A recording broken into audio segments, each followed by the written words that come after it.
Boa tarde, pessoal, tudo bom? Espero que todos estejam com saúde, se cuidando, utilizando máscaras quando precisarem sair de casa, higienizando as mãos com álcool gel, enfim, seguindo as normas de saúde aí que estão direto nas mídias, tá bom? Eu sou o professor André Luiz, e nós vamos conversar sobre um assunto da geografia, as forças endógenas e a dinâmica interna da Terra. Você vai encontrar esse assunto no seu capítulo, no seu livro didático, capítulo 4, e essa videoaula é referente ao quinto período.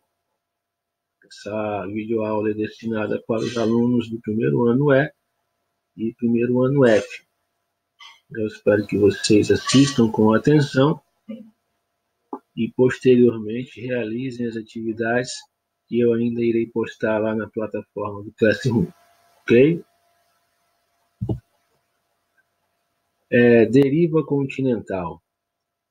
O que diz essa teoria? Pessoal, em 1915, o geógrafo Alfred Wegener lançou uma teoria revolucionária conhecida como teoria da deriva continental. Segundo essa teoria, ao longo da história geológica da Terra, os continentes nem sempre ocuparam a mesma posição e configuração que ocupam hoje. Ainda de acordo com a teoria de Wegener, as massas continentais estiveram unidas há cerca de 200 milhões de anos, formando um supercontinente chamado de Pangeia. Então existia apenas um supercontinente, isso há 200 milhões de anos atrás. Desde então, a Pangeia começou a se fragmentar em continentes menores, que se separaram até atingir a distribuição e a configuração atual. Para sustentar essa teoria, Wegener apoiou-se em um conjunto de evidências geográficas e geológicas. Vou citar algumas dessas evidências geográficas e geológicas, as quais o Wegener se fundamentou para poder escrever essa teoria, ok? Se você observar no mapa do mundo, existe um encaixe quase perfeito da costa leste da América do Sul e da costa oeste da África. Outra evidência é a existência de fósseis de animais e de plantas semelhantes na América e na África. A ocorrência de certos tipos de rochas, depósitos minerais e formações geológicas semelhantes em certas regiões da América do Sul e da África. Então, essas evidências fizeram com que Wegener criasse essa teoria. Ok?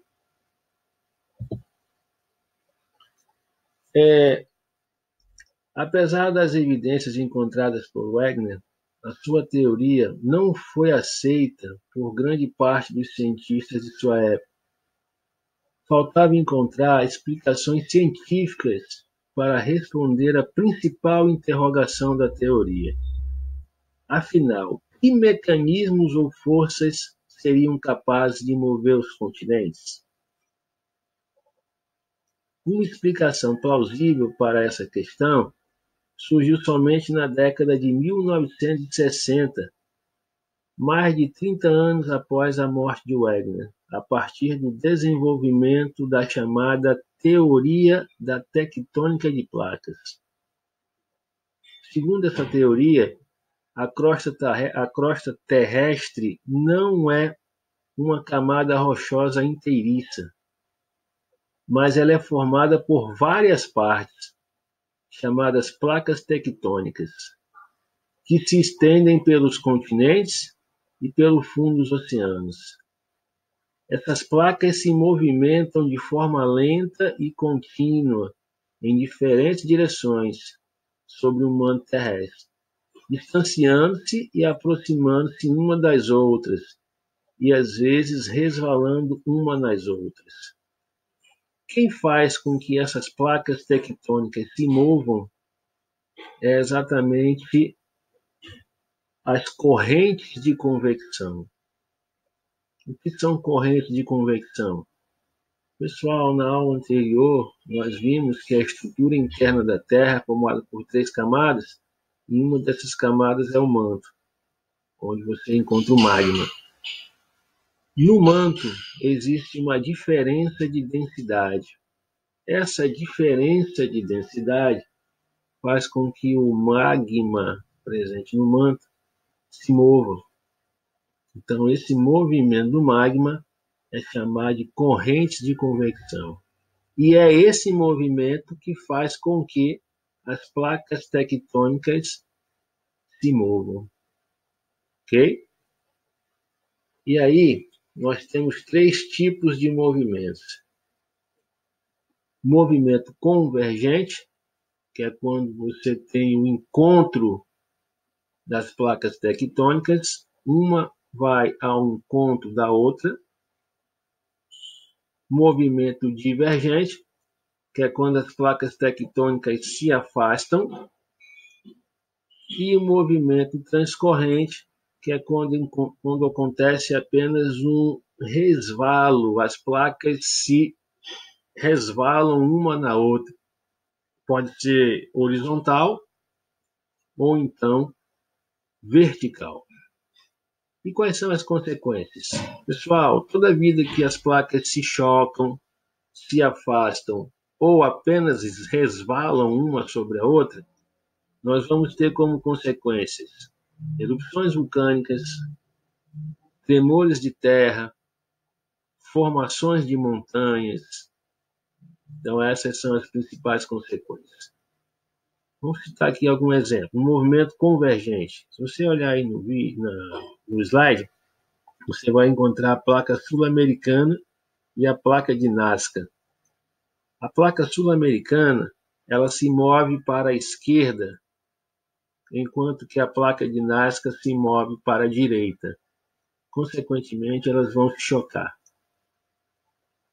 Consequência desse movimento convergente, formação de uma grande montanha chamada de Andes.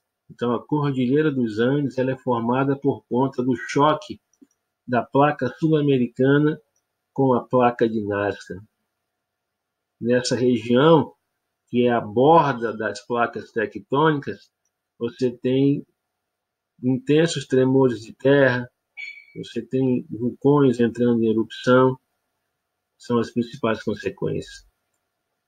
Movimento divergente, separação. Como eu falei, a placa sul-americana, inclusive a placa onde o Brasil se encontra, ela move-se para a esquerda, enquanto que a placa africana move-se para a direita. Então, você observa que elas estão se afastando. Então, é um exemplo típico de movimento divergente das placas tectônicas. Movimento transcorrente, o principal exemplo é a falha de San Andrés, lá na Califórnia, Estados Unidos. Existe um resvalamento, as placas estão deslizando umas sobre as outras. A placa norte-americana e a placa do Pacífico, elas resvalam uma sobre a outra, gerando um movimento transcorrente de placas tectônicas e, consequentemente, intensos tremores de terra nessa região.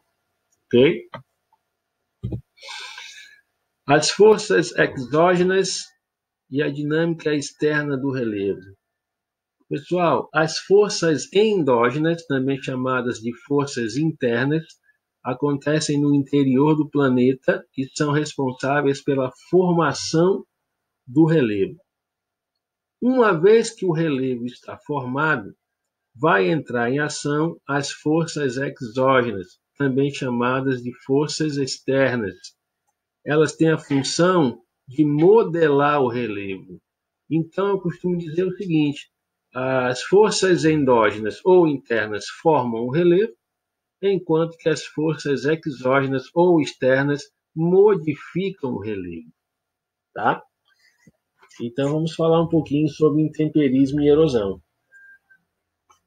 A ação dos agentes exógenos na superfície terrestre se manifesta por meio dos processos de intemperismo, que ocorrem em 3 fases. O intemperismo acontece em três momentos, 3 fases.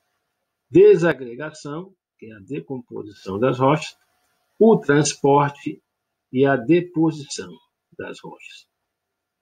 O intemperismo abrange o conjunto de processos físicos, químicos e biológicos que atuam na desagregação ou decomposição das rochas expostas na superfície terrestre. Como é que acontece o intemperismo físico? Pessoal, na aula passada eu também falei que as rochas são formadas por minerais. Então, quando é que acontece o intemperismo físico? Durante o dia, temperaturas muito elevadas fazem com que os minerais fiquem dilatados. Quando chega a noite, as temperaturas são mais baixas, então esses minerais ficam contraídos. Esse dilatamento e contração dos minerais, com o passar de muitos anos, faz com que a rocha se quebre. Ao se quebrar, a rocha sofre o intemperismo, e esses pedaços de rocha que se quebraram vão dar origem ao solo. Então, o intemperismo físico ele é formado a partir da diferença de temperatura. A diferença de temperatura faz com que a rocha se fragmente, e ao se fragmentar acontece o intemperismo. O intemperismo biológico ocorre pela quebra das rochas provocada pela pressão das raízes das plantas que penetram e crescem em suas fissuras. Então, as plantas crescem provocando a quebra da rocha, fissuras na rocha. No caso aí é o intemperismo biológico. E o intemperismo químico é provocado pela chuva, pela água. A presença da água faz com que a rocha se quebre. Ao se quebrar, acontece o intemperismo. O que você precisa compreender? Fragmentou a rocha, o intemperismo aconteceu. Esse intemperismo pode ser físico, químico ou biológico. Físico, quando acontece a diferença de temperatura. Biológico, quando tem ação de seres vivos que provocam a quebra da rocha. E químico, quando você tem a presença da água. Essa rocha, ao se fragmentar, os pedaços que se quebraram vão dar origem ao solo.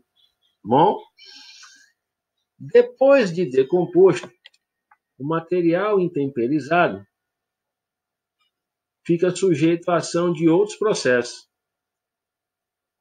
esses erosivos. Assim, podem ser transportados de um lugar para outro pela ação dos ventos, erosão eólica, pela ação das águas das chuvas, erosão pluvial, pela ação dos rios, erosão fluvial, pela ação dos oceanos, erosão marinha, ou ainda pela neve das geleiras, que é a erosão nival, provocada pelas ledras, a erosão glacial. Tá bom? Quando a força desses agentes erosivos não é mais suficiente para continuar o transporte do material intemperizado, os sedimentos se acumulam nas partes mais baixas do relevo, em áreas de deposição, também chamadas áreas de bacias de sedimentação. Então, esse material vem de locais mais elevados, são transportados e chegam em locais mais baixos. E nesses locais mais baixos, eles se acumulam. Então, esses locais mais baixos são chamados de bacias de sedimentação. Ok?